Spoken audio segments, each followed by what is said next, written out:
Hello guys, I hope सब अच्छे होंगे। So this is our next lecture on कार्बो अनायन। आज का जो लेक्चर है कार्बो अनायन पे सेकंड लेक्चर होने जा रहा है। अभी तक हमने जो जनरल टर्म्स होते हैं स्टेबिलिटी ऑफ कार्बो अनायन और कार्बो अनायन क्या है इसके बारे में पढ़ लिया था और एक टॉपिक हमने कार्बोकैटायन के ऊपर कंप्लीट कर लिया है। सो बेसिकली आज हम एप्लीकेशन पार्ट कार्बो अनायन का कवर करेंगे कि हाइड्रोकार्बन जो होते हैं उन हाइड्रोकार्बन की एसिडिटी ऑर्डर को चेक करेंगे। दैट मींस जो आज का टॉपिक है that was acidity of hydrocarbon. Acidity of hydrocarbon हम कंपेयर करेंगे कुछ क्वेश्चन की हेल्प से और उसी में हम एनोटेशन इफेक्ट भी पढ़ेंगे और उसके बाद हमारा लगभग कार्बो अनायन कंप्लीट हो जाएगा। क्यों? क्योंकि कार्बोकैटायन की जो प्रॉपर्टी है जैसे उसकी रिवर्स प्रॉपर्टी ही कार्बो अनायन में होती है। So basically acidity of hydrocarbon, तो एसिडिटी का मतलब क्या होता है? जब हम किसी चीज की एसिडिटी को चेक करते हैं दैट मींस हम उसके H पॉजिटिव आयन रिलीज करने की टेंडेंसी की बात करते हैं कि जो चीज जल्दी H पॉजिटिव आयन को रिलीज कर पाएगी उतना अच्छा वो एसिड होगी। तो फॉर एग्जांपल हम इस तरह से का एग्जांपल ले लेते हैं कि हमें इसमें बताना है which one is more acidic. तो for example we have CH4, ये हमारे पास CH4 मॉलिक्यूल है and the another one is this cyclopentane, ये हमारे पास पेंटेन मॉलिक्यूल है। इस तरीके का एक मॉलिक्यूल है, दो चीज है हमारे पास, एक ये है और एक ये। इन दोनों में बताना है which one is more acidic. तो एसिडिटी हम किस ऑर्डर पे डिपेंड करेंगे? एसिडिटी ऑर्डर हम देखेंगे कि इसमें से H पॉजिटिव आयन निकालने के बाद कौन ज्यादा स्टेबलाइज हो जाता है। तो फॉर एग्जांपल अगर ये H पॉजिटिव आयन रिलीज कर दे, दोनों ही एसिडिटी ऑर्डर तब शो करेंगे ना जब एसिडिक होगा। तो एसिडिटी ऑर्डर हम देख रहे हैं, तो यहां से अगर मैं ये मान के चल रहा हूं कि H पॉजिटिव आयन यहां से बाहर निकल रहा है, इसका मतलब ये बॉन्डिंग इलेक्ट्रॉन कहां शिफ्ट होगा? कार्बन के ऊपर, और यहां से बॉन्डिंग इलेक्ट्रॉन कहां शिफ्ट होगा? कार्बन के ऊपर। तो H पॉजिटिव आयन यहां से बाहर और यहां से भी H पॉजिटिव आयन बाहर। यही चीज इसकी एसिडिटी को रिप्रेजेंट करेगी। तो जैसे ही यहां से H पॉजिटिव आयन बाहर जाएगा तो CH, यहां पे क्या आएगा? Negative charge, CH3 negative कार्बो ion बन गया। यहां से जब H पॉजिटिव निकलेगा तो यहां भी क्या बनेगा?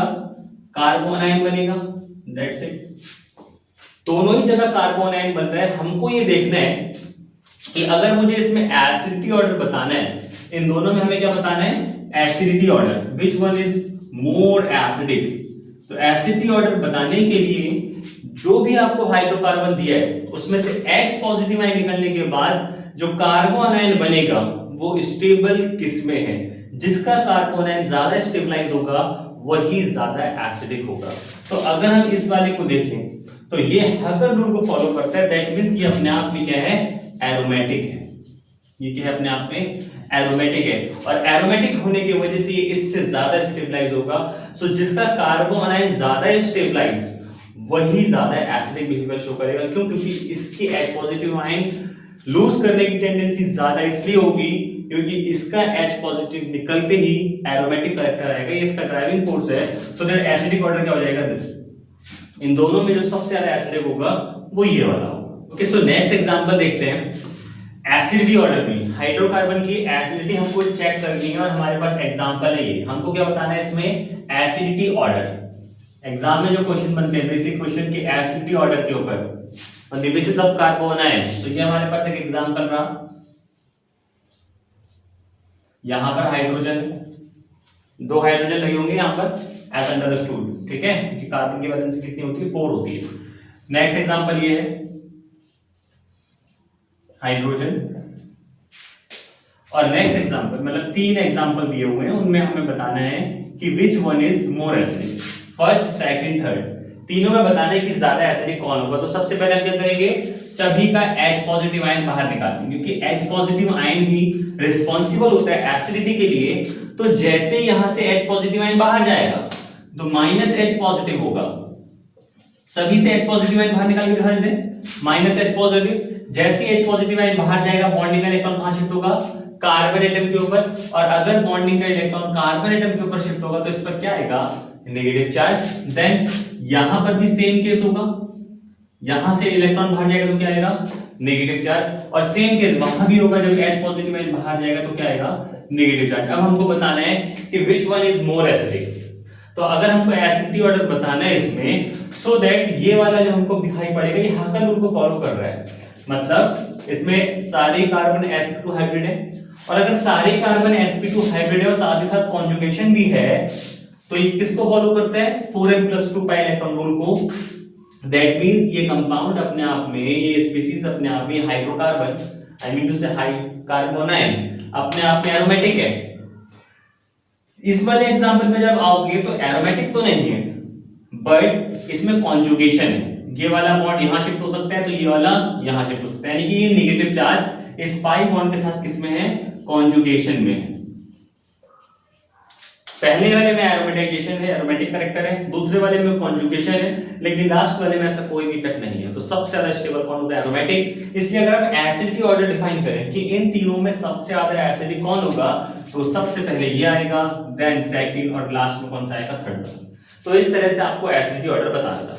नेक्स्ट एग्जांपल, एसिडिटी ऑर्डर में एक एग्जांपल लेते हैं कि हमको और एग्जांपल किस तरह से बन सकते हैं। फॉर एग्जांपल ये दिया जाए, एसिडिटी ऑर्डर बताने अगेन CH4, ये हमको दिया गया CH4। सेकेंड एग्जांपल है इसी में ही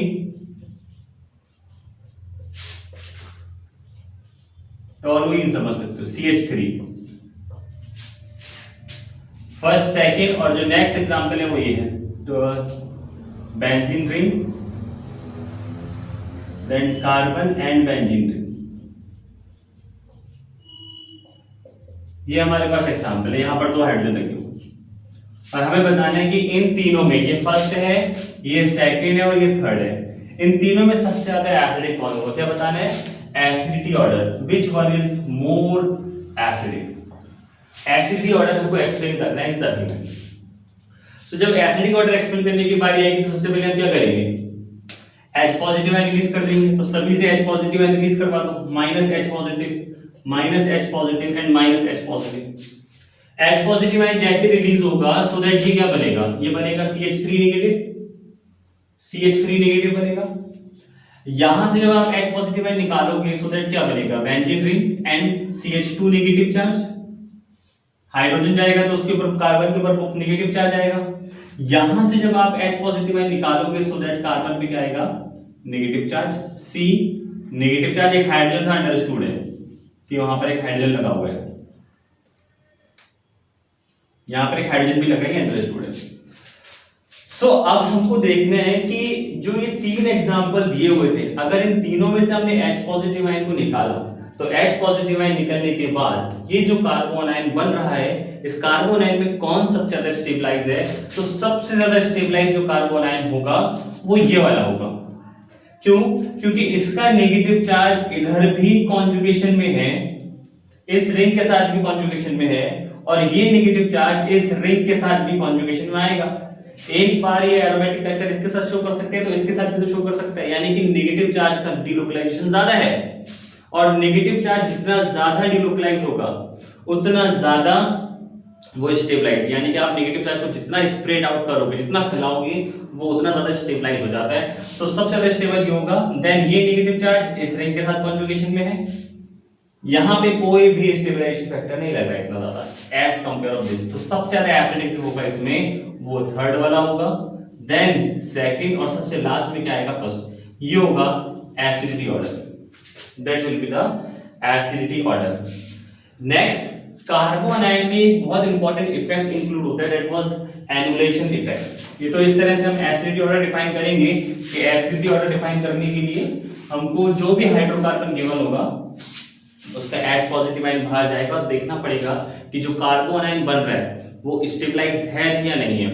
so the next important effect is an emulation effect. What is an emulation effect?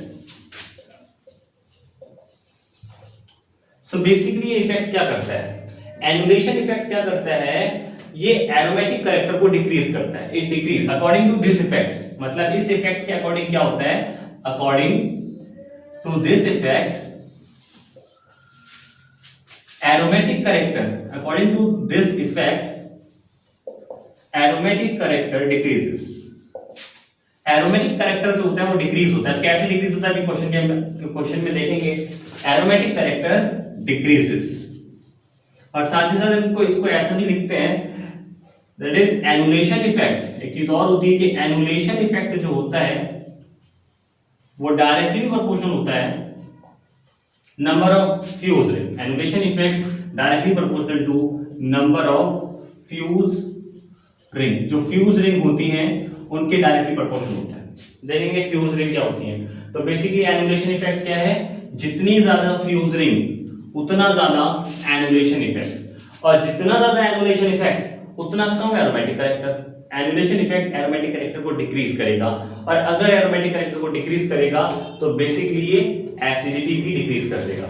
तो अब हमारे पास एग्जांपल है। एग्जांपल क्या समझते हैं एनुलेशन इफेक्ट को। ये तो इसका मेन एक थ्योरेटिकल पार्ट था कि इस तरह से एनुलेशन इफेक्ट होता है। तो इसके बेसिस पे कुछ क्वेश्चन देखो कैसे बनते हैं।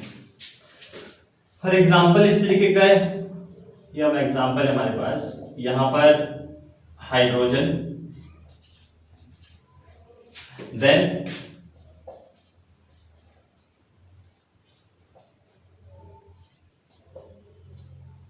हाइड्रोजन, दो हाइड्रोजन लगे होंगे, अंडरस्टूड होना चाहिए। देन नेक्स्ट एग्जांपल,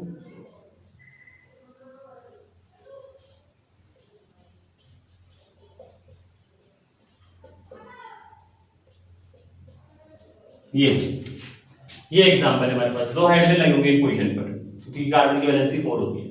अब हमको क्या चेक करना है, इसमें एसिडिटी ऑर्डर चेक करना था। तो बहुत सिंपल था, हम क्या कर सकते थे कि यहां से H जो अभी तक हमने कॉन्सेप्ट पढ़ा है उस कॉन्सेप्ट के अकॉर्डिंग हम सिंपल सा क्या करते, H पॉजिटिव आयन बाहर निकाल देते, -H पॉजिटिव सभी में कर देते, सभी में -H पॉजिटिव कर दो। और -H पॉजिटिव करने के बाद हमको पता चलता कि इस कार्बन पे नेगेटिव चार्ज है, क्योंकि H पॉजिटिव यहां से निकलेगा तो इस कार्बन पे नेगेटिव चार्ज यहां से जब हम निकालेंगे सो दैट यहां पे नेगेटिव चार्ज आएगा, बाकी के जो बॉन्ड है एज इट इज वैसे रहेंगे। यहां से जब H पॉजिटिव निकलेगा तो यहां पर क्या बनेगा,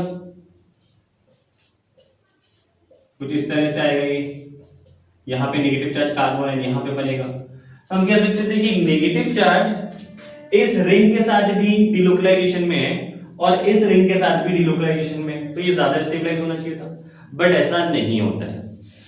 ये जो एग्जांपल है, अगर मैं इसको फर्स्ट कर दूं, इसको सेकंड और इसको थर्ड, तो इसमें जो एसिडिटी ऑर्डर डिपेंड करता है। इस एग्जांपल में जो एसिडिटी ऑर्डर आएगा वो सबसे ज्यादा एसिडिक होगा फर्स्ट, ये वाला सबसे एसिडिक होगा, देन सेकंड, और देन बारी आएगी थर्ड।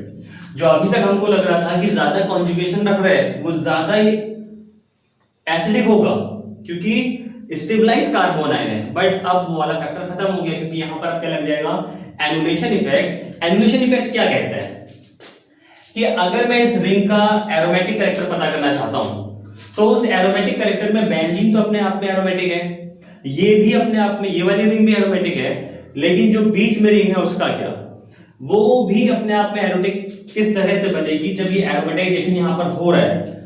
तो ये वाली रिंग को हम अगर एरोमेटिक कह रहे हैं, इसका मतलब ये वाला जो पाई बॉन्ड है जो बीच में लगा हुआ है, ये जो पाई बॉन्ड बीच में लगा हुआ है ये इस रिंग का भी पार्ट है और ये इस रिंग का भी पार्ट है, ये दोनों ही रिंग का पार्ट है ना। सेम एज ये वाला जो पाई बॉन्ड है वो इस रिंग का पार्ट तो है, लेकिन साथ ही साथ इस रिंग का पार्ट भी है। तो बेसिकली जब हम बेंजीन मॉलिक्यूल बनाते हैं तो बेंजीन में क्या होता है, pi electron density benzene ring के ऊपर और नीचे डिलोकलाइज होती है, मतलब ऊपर और नीचे पाई इलेक्ट्रॉन डेंसिटी घूम रही होती है। अगर मैं नॉर्मल बेंजीन रिंग बनाऊं, नॉर्मल इस तरह से हम बेंजीन रिंग बनाएं तो ये तीन के तीन जो पाई इलेक्ट्रॉन है वो इसी रिंग के हैं, किसी और में पार्टिसिपेट नहीं कर रहे हैं। बट इस पर्टिकुलर एग्जांपल में ये जो वाला बॉन्ड, ये वाला जो बॉन्ड है पाई इलेक्ट्रॉन बॉन्ड, ये इस रिंग का होने के साथ साथ इस रिंग में भी पार्टिसिपेट करेगा, तभी तो इसका कॉन्जुगेशन बिहेवियर, रेजोनेटिंग बिहेवियर आएगा। सेम एज ये वाला पाई बॉन्ड इसके साथ साथ इसमें भी पार्टिसिपेट करेगा, और जब ये पाई बॉन्ड इसके साथ भी पार्टिसिपेशन करेगा तो इसका कुछ पार्ट इस रिंग से निकलकर इसमें चला जाता है। एनुलेशन इफेक्ट ऐसा कहता है कि अगर रिंग अपने आप में अलग थी तब तो सारा का सारा पाई इलेक्ट्रॉन क्लाउड इसी पर था, लेकिन जैसे ही आपने एक रिंग इसके साथ इस तरह से अटैच कर दी तो इसका पाई इलेक्ट्रॉन क्लाउड अब इसमें भी इन्वॉल्व होगा, सो दैट इसके ऊपर से इलेक्ट्रॉन डेंसिटी कम हो जाएगी। और अगर इलेक्ट्रॉन डेंसिटी कम हो गई तो पाई इलेक्ट्रॉन क्लाउड के पार्शियल कैरेक्टर की वजह से एरोमेटिक कैरेक्टर डिक्रीज होता है, क्योंकि अगर पाई इलेक्ट्रॉन डेंसिटी कम हो जाएगी तो अपने आप ही एरोमेटिक कैरेक्टर डिक्रीज होने लग जाएगा। तो ये होती है फ्यूज रिंग। अगर रिंग को इस तरह से जोड़ा जाए अगर रिंग को इस तरह से अटैच किया जाए तो ये बाइफिनाइल कंपाउंड्स होते हैं, ये बाइफिनाइल कंपाउंड होते हैं। यहां पर सिंगल बॉन्ड के नाम रोटेशन पॉसिबल है, बट अगर रिंग को आपने इस तरह से जोड़ दिया, कॉमन बॉन्ड बना दिया अगर आपने, तो ये होता है फ्यूज रिंग। इन रिंग को फ्यूज रिंग कहा जाता है कि आपने एक बॉन्ड बीच में से खत्म कर दिया, सो दैट यहां पर दो दो फ्यूज रिंग है, एक तो यहां से लग रहा है और एक यहां से लग रहा है। जितना ज्यादा फ्यूज रिंग बनेगा उतना कम एरोमेटिक कैरेक्टर हो जाएगा। क्यों?